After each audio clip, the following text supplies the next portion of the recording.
ex-husband's son suddenly sent me a wedding invitation. Take on the responsibility of being a mother, attend the wedding. He said that, but I divorced his father 20 years ago. Why would he send me an invitation now, when we have no blood ties? My name is Evan, and I'm 48 years old. I've been married to my second husband for 18 years. We have a daughter who has just become a high school student. I divorced my first husband after being married for 5 years. At that time, he had a stepson named Vince, who was only 2 years old. There was an age difference between my ex-husband and me, and as we spent time together, our values didn't align. When the stepson turned 7, I decided to get a divorce. To be honest, I don't remember much about the past. That's how happy my life is now with my current family, overflowing with happiness.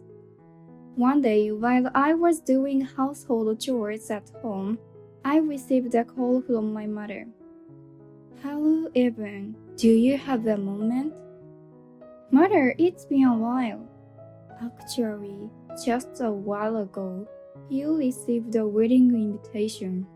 The groom's name is Vince, and the bride's name is Amy. My mother read out the names written on the invitation. I wonder who that could be. I had absolutely no idea who the names my mother read out belonged to. After thinking for a while, only one possibility came to mind. Wait a minute, could it be... Do you know them? Yes, it's someone related to the groom. I think it's my ex-husband's stepchild. Vince's stepchild? But why would they send you an invitation, Evan? I have no idea either. Both my mother and I were left perplexed. It had been 20 years since I divorced my first husband and 18 years since I remarried my current husband. Since the divorce, I haven't seen my ex-husband or his son Vince, even once. Why would they invite me to the wedding all of a sudden? It's not like we had a close relationship, so why? I decided to send a reply, marking my absence, just to fulfill the formality, and return the invitation. A few days later, something astonishing happened. Vince called my parents' house this time. Is this Evan's residence? I'm Evan's mother.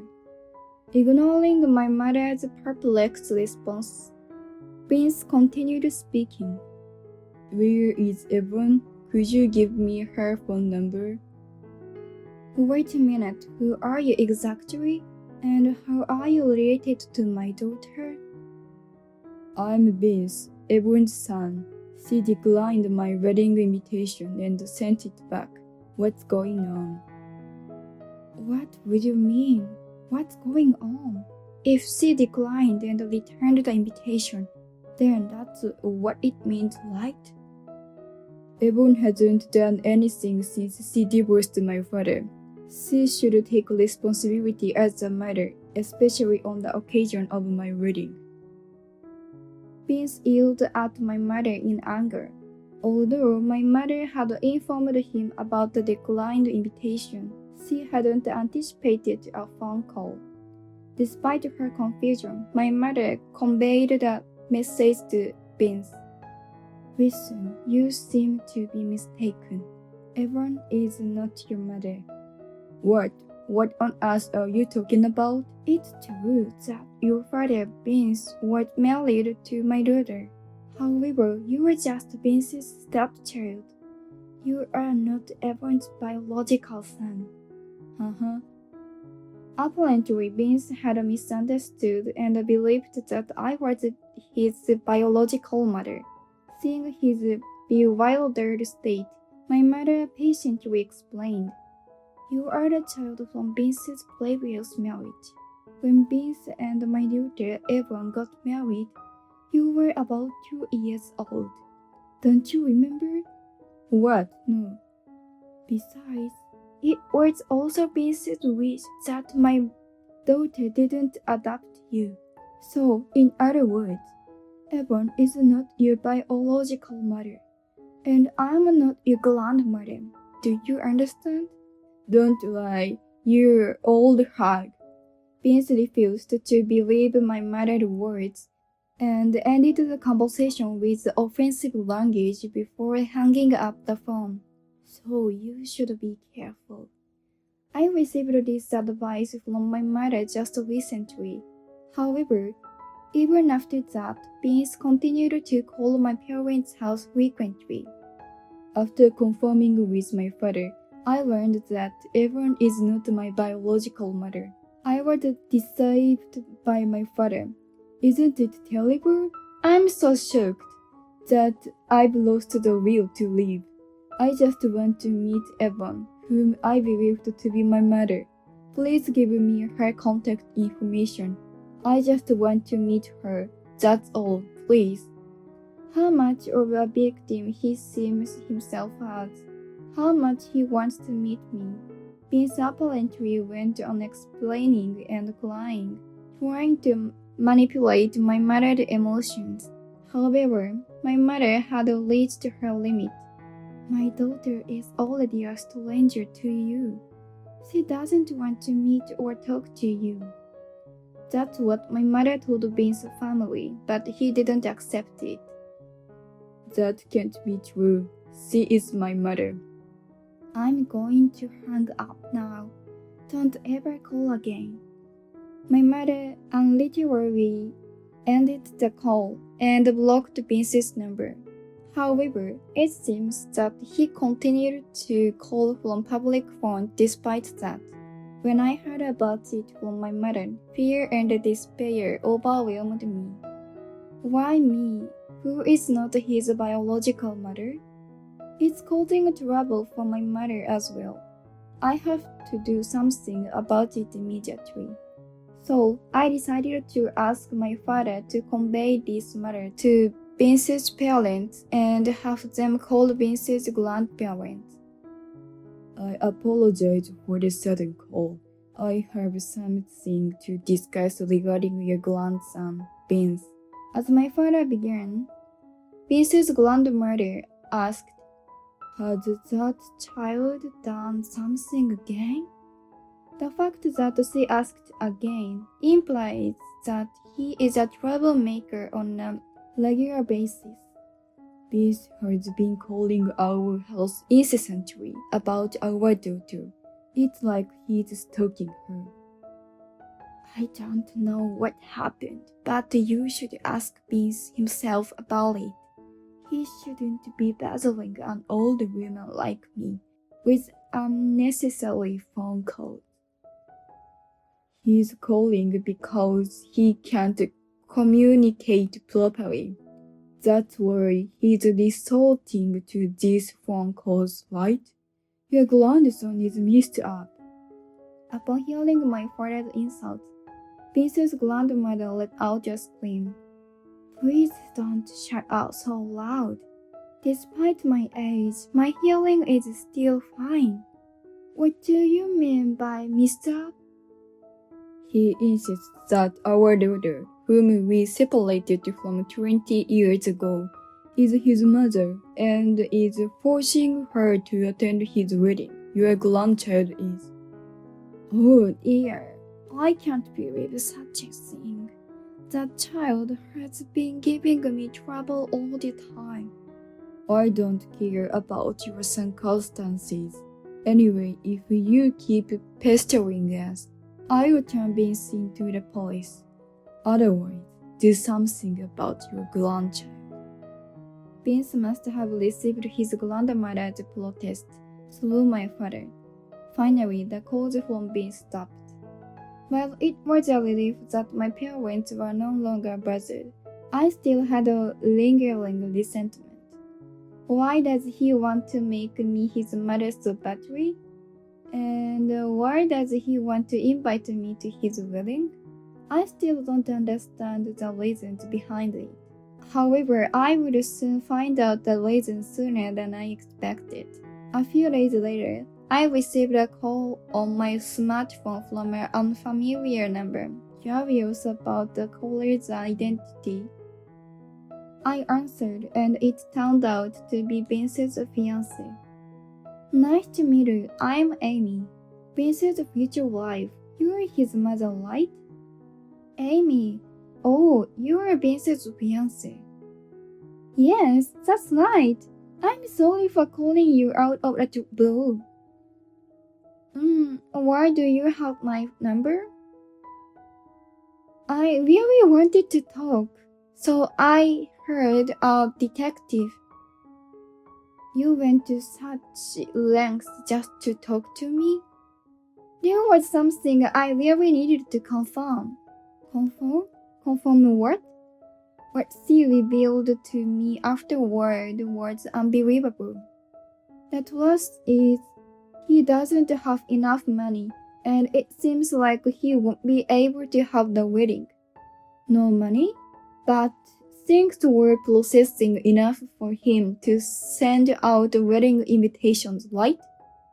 That's the thing. He suddenly told me recently that the money was tight, and when I pressed him, it seems he's in debt. Debt? So when I asked why he borrowed money, he said it was to lend it to his mother, reluctantly. I had only recently reconnected with Vince after 20 years, and we had no financial obligations. And now he's blaming me and deceiving his fiancée. She continued speaking in a somber voice. I think Vince borrowed money and reluctantly agreed to have a wedding ceremony because I insisted on it. But there's no way I can afford to pay for the wedding expenses while he's in debt, right? So you called me to confirm the truth? Yes. As I listened to her, I began to understand it somehow. He must have mistaken me for his mother and invited me to the wedding, hoping I would cover the costs. But once he realized I wasn't his biological mother, he had no way to get the money. So he resorted to desperate measures, calling my family home repeatedly, trying to make sure I attended the ceremony.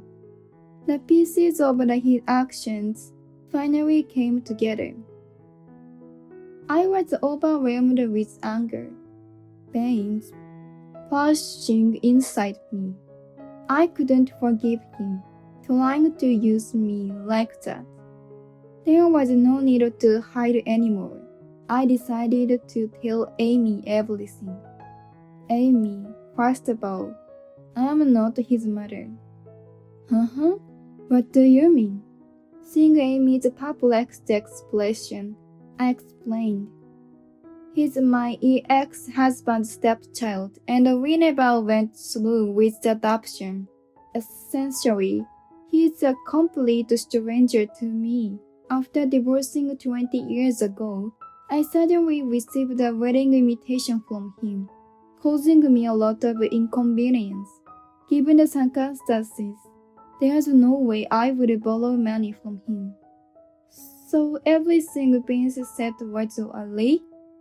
It seems that he mistook me for his biological mother, but everything else was probably a lie. Amy couldn't hide her surprise. But after a moment of silence, he said, "Thank you for telling me, Evan. I appreciate it." Upon hearing her words of gratitude, I had a question for her. "Amy, do you still want to marry him?" And then she replied firmly, "I can't trust him anymore. I'm considering calling off the wedding." She answered clearly, "That's for the best. Yes, thank you." And with that, the phone call ended. The next day, I received another call from an unknown number on my smartphone. Nervously, I answered, and it turned out to be Vince. Apparently, he had forcefully obtained my phone number from my fiancé.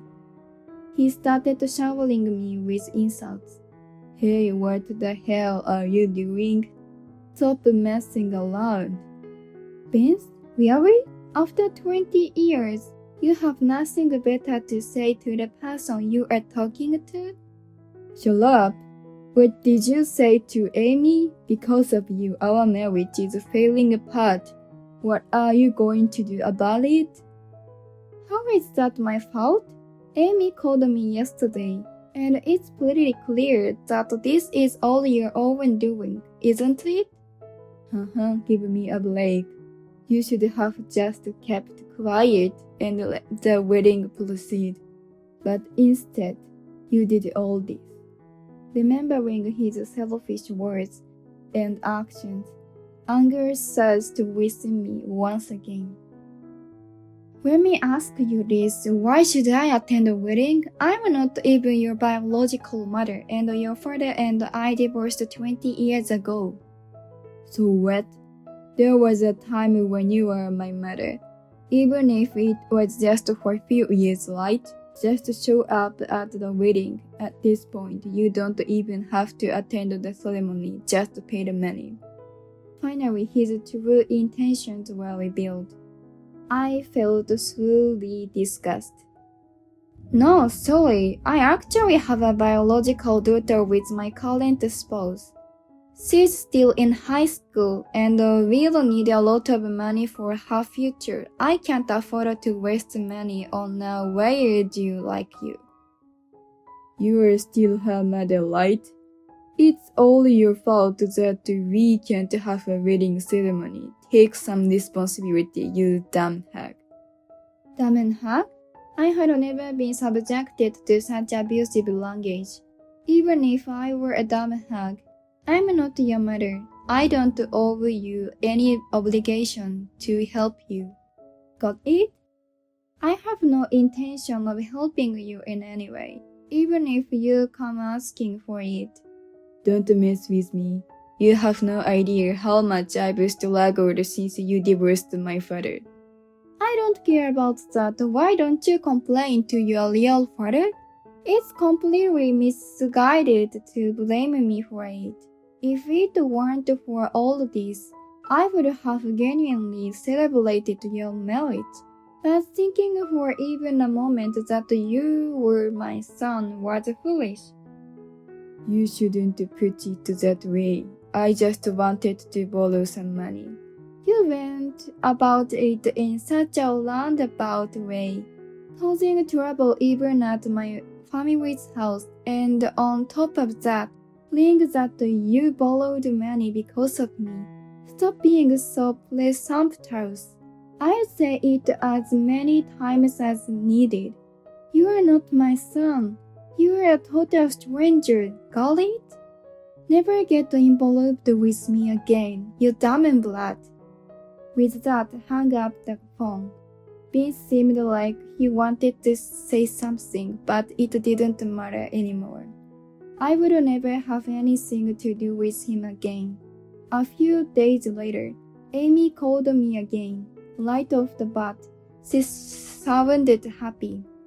Evan, thank you again for what you did the other day. Thanks to you, we were able to call off the wedding. That's good to hear. I'm really glad you didn't marry that guy, Amy. But I'm sorry. He threatened me and made me give your number to Vince. Oh, it's fine. Thanks to that, I was able to say what I wanted to say too. It feels refreshing. I'm glad to hear that. Oh, and by the way, after that, as she thanked me, she told me what happened to Vince after the broken engagement. Apparently, he had been keeping the debt a secret from his parents, so he couldn't ask them for money for the wedding. But I told Vince that about it. His father got furious and gave him a good thrashing. That's quite a masterpiece. And when he realized he couldn't collect money from me, he started asking his friends for loans. He reached out to everyone he knew. That sounds like something he would do. But since he had already sent out invitations to his friends, they naturally refused to lend him money, and everyone distanced themselves from him. The more I heard, the more astonished I became. How did things end up like this when my ex-husband wasn't this strange? Well, it doesn't matter to me anymore. When ending the call, she said with a cheerful voice, "Evan, I'm truly sorry for the trouble we caused you. But it turned out well for both of us, right? We completely cut ties with that scumbag."